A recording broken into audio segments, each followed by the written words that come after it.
This isn't really a video. It's a call to action, a cry for help, if you will. I don't want to be dramatic, but please, for the love of all things university, apply the tools in this video for your next assignment. Today is all things referencing. Stick around to the end of the video for my secret hack on how to create your reference list quickly and correctly with a free tool you already have. I'll also go through how I do my referencing without a referencing software. I'll also sprinkle in some secrets about how your papers actually get marked at university. First, professors or whoever is marking your assignment, because it's rarely a professor, really want you to reference properly. And not because of the reasons listed in the handbook, like because it's an important part of academic practice or because it acknowledges other people's work. Those are all true. They want you to do it because it means they can mark freely based on your content. It means they can trust you've done the readings and that you can follow basic instructions. When you don't reference properly, even though we want to believe in you, there's a little part of our brain that says, am I ineffective at my job? Does everyone hate me? Do my students not listen to things I say? Should I quit? Am I gonna get fired? Then they'll look at your paper and think, well, I could give this a 58 or a 60, but they haven't referenced properly, so I'll go with a 58. In this video, I'm going to tell you everything you need to know about referencing. It could be the difference between that 60 and that 58. I'll explain why we do it, when to do it, what are referencing styles, referencing versus citation versus in-text citations versus a bibliography, how to do it, and the quickest free hack to do your references. And I'll try to keep that to less than 10 minutes. First, some definitions. I say referencing, but you could also say citations and citing sources. A reference list is a full list of the sources you cited directly in your paper. A bibliography is the list of sources you cited in your paper, plus the references you looked at but did not directly cite. I have never produced a bibliography, nor have I ever worked in a module that wanted one. I'll focus on a reference list as they're the most common. Why do we reference? The reason we reference, and if you're not aware, referencing is not something that just students do. As you probably can see from journal articles that you read, academics have to reference too, and it annoys the bejesus out of us. One of the complaints I hear regularly is that students don't understand why they have to regurgitate the words of someone else instead of writing their own ideas. And I understand that, but it's not actually what you're meant to be doing in a paper. If you're writing a summary report, then absolutely, summarize and reference accordingly to show you're not plagiarizing. But if you're at a university in the UK, and I assume in most other countries, regurgitating ideas is unlikely to be what your module leaders are looking for. Instead, you're referencing to show you're aware of the experts in the field and the literature that currently exists within it, that you aren't plagiarizing, and that you're mapping out a space for you to answer the assignment question. Referencing places your work in context, whether you're meant to critically evaluate or provide your own opinion.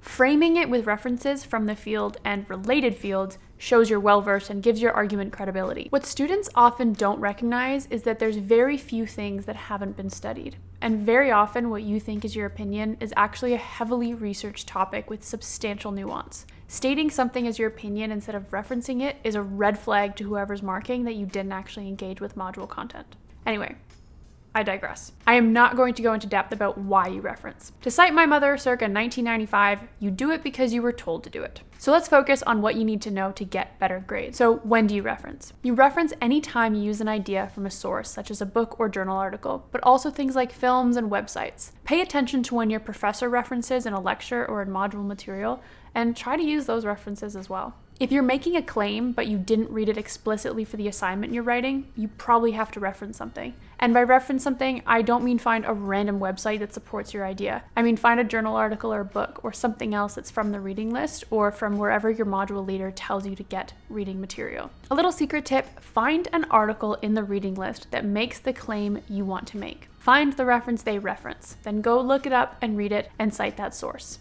Never reference something you don't read, but this is a completely legitimate way of getting references. You don't need to reference when talking about your own behaviors or experiences, unless you're putting those into context with sources. Then you cite those. This depends on the field, but you often don't need to reference things that are widely known as common knowledge. Something like people sit in chairs. What are referencing styles? Referencing styles are sets of rules on how to acknowledge other people's thoughts and ideas. You can think of them like formatting templates. There are very, very specific rules. Check your module handbook or assignment outline for the referencing style you're meant to use. This isn't a suggestion and it's not random. Referencing styles are very specific to different disciplines. The ones that are most common to me in my field, which is in business and management, is APA, Harvard, MLA, and Chicago. It's important you find the style you're meant to follow, and you might find that your university uses a specific style. For example, the University of Leeds Business School uses Leeds Harvard referencing style. These referencing styles have specific rules for both in-text citations and the list of references that goes at the end of your paper. So, what you're here for, how to actually do it. In-text citations for most referencing styles, and definitely for APA and Harvard, you cite with author, last name, and year of publication. You only use a page number for a direct quote, and you only direct quote when you don't want to paraphrase or think it would be more effective to use a direct quote. I find students often misuse this and use direct quotes for no particular reason. If you are citing a page number, how to do this differs too, depending on your referencing style. It might be like this, or it might be like this. Subtle but important differences. I will be completely honest and say I've never lowered a student's mark for not doing those details properly, like commas and semicolons, but we do note when a student uses a full quotation and doesn't give a page number, or when they give page numbers when they're not meant to. This relates back to that following instructions thing. If you mess up once, it's unlikely your grade is going to get lowered. But overall, if the presentation of your paper just isn't based on any standard or what's requested in the module handbook, it could lower your grade by a few percentage points. For in-text citations, it's most common to cite at the end of the sentence before the full stop. You might also see something that's called double-barreling references. This is a complex citation and a complex sentence. Unless you're strictly told not to do this, there's probably nothing against it, but it's easy to do incorrectly, and it's certainly not something that I would expect my undergraduate students to do. I'd say to keep it simple if you're an undergrad, and if you're struggling with referencing, don't overcomplicate. All right, so those are in-text citations. Those are things students often get right. Again, this varies by discipline, so please read the instructions on your module website. For in-text citations, I'm often asked, how many should you have? And that depends on the length of your essay, the type of research question, and your discipline. If referencing is something your module leader talks about a lot, you should probably have at least 2 references for every normal-sized paragraph. That's a gross generalization, and most academics watching this probably aren't going to like that I made that recommendation. What you should really be doing is making sure that you reference any claims that come from someone else's work. And you should endeavor to include relevant reading list material in your paper anyway. So when you ask your prof the question, how many references should I have? What they hear is, how hard should I work to actually read material and understand it instead of just making it up?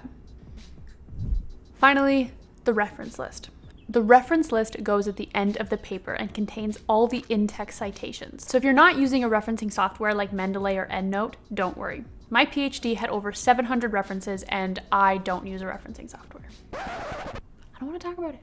The first trick is using Google Scholar. You can search based on last name, year, title of publication. It can be tricky to find the exact thing you're looking for, but if you have the reading list, you should be okay. You can then go into Google Scholar, click the little quotation thing, and literally just copy your citation preference. Now, I will say these are not perfect, especially for something like if you're at the University of Leeds and you're using the Harvard referencing, you will have to go in to change some of it. Those italics and the commas and the periods and the parentheses, those all matter.